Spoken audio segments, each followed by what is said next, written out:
ब्राह्मण कौन? ब्राह्मण होना कोई जाति की बात है या जीन्स की बात है? क्या जीन्स की बात होती है या जाति की बात होती है ब्राह्मण होना? आज हम जानेंगे। पैदा तो देह होती है, ब्रह्म की क्या जात।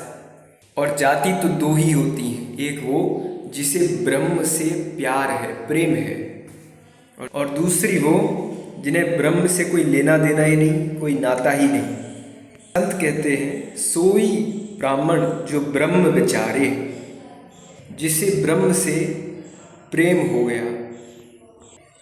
गीता भी साफ साफ कह रही है, जो छोटे जलाशय को छोड़ के बड़े जलाशय की ओर चला जाए सो वही ब्राह्मण। छोटा जलाशय मतलब संसार, बड़ा जलाशय मतलब ब्रह्म, तो वो ब्राह्मण है। जो संसार में भी रहे तो ब्रह्म में होकर के रहे। कहीं कहा ही नहीं जा रहा कि जन्मगत जाति होती है ब्राह्मण, जन्म से अनुगत नहीं होती ये चीज़ें। ना ये हो गया कि आपके सरनेम, उपनाम, जाति नाम में ब्राह्मण तत्व दिखाई दे रहा है तो आप ब्राह्मण हैं, और नहीं दिखाई दे रहा है तो आप नहीं हो। और ना ये है कि आप द्विवेदी, त्रिवेदी, शर्मा जी आदि के यहाँ पे जन्म ले लिया, पैदा हो गए तो आप ब्राह्मण हो गए। उपनिषद के भी कई ऋषि ब्राह्मण नहीं थे, तो क्या आप उन्हें ब्राह्मण नहीं मानेंगे? क्या नहीं मानेंगे क्या? जो ब्रह्म विचारे सो ब्राह्मण। जो ब्रह्म में जी ही नहीं रहा तो कैसा ब्राह्मण? फिर वो चाहे कोई भी सरनेम लिख ले, चाहे शुक्ला, चतुर्वेदी, त्रिवेदी, शर्मा इत्यादि, वो कुछ भी अपना जाति उपनाम लगाए, ब्राह्मण थोड़ी हो जाएगा।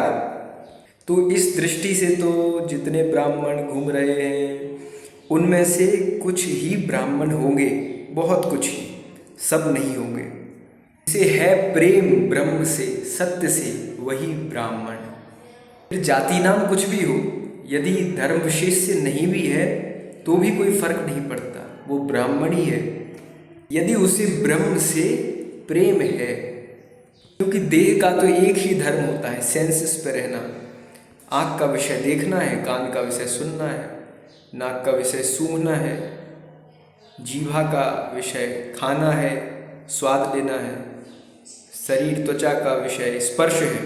तो देह का तो एक ही धर्म है। इंसान पैदा होता है तो उस शिशु को हम क्या कहते हैं? नवजात, जिसकी कोई जाति नहीं, तब उसकी कोई जाति नहीं होती। देह बद जाति होती है, जन्म से जाति नहीं निर्धारित हो जाती। वो पैदा होते ही रोते क्या मंत्र बोलता है, तो इससे कौन सा ब्राह्मणत्व सिद्ध हो रहा है? देह की कोई जाति नहीं होती। शिशु पैदा होता है तो नवजात होता है। क्या इसमें देह में, शरीर में ब्रह्म की बात है?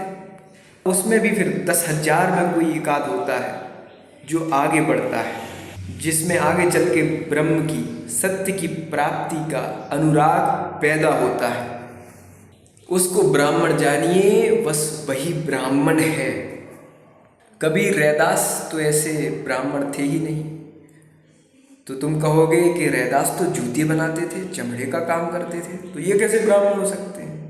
और अगर कबीर ब्राह्मण नहीं है तो फिर कोई ब्राह्मण नहीं है। और कोई कैसे हो सकता है ब्राह्मण, जब प्रज्ञावान ऐसे व्यक्ति नहीं हो सकते? जेनेटिक इन्फीरियरिटी सुपीरियरिटी का संबंध शरीर से है, ब्रह्म से, ब्राह्मणत्व से नहीं है। भौतिकता से ताल्लुक है देह का, ब्राह्मणत्व से, ब्रह्म से नहीं है। जैसे कोई लेबर का काम कराना हो तो उसके लिए जीन्स से देखा जा सकता है। ये बिल्कुल हो सकता है कि कोई नस्ल शारीरिक रूप से किसी भौतिक क्षेत्र में आगे की हो, किसी दूसरी नस्ल से बेहतर हो, लेकिन वो क्षेत्र भी कौन सा है? भौतिक ही है।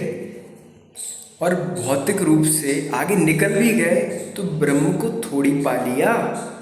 सोई ब्राह्मण जो ब्रह्म विचारे, वही जो ब्रह्म को जाने, उसको अनुराग हो, उससे प्रेम हो,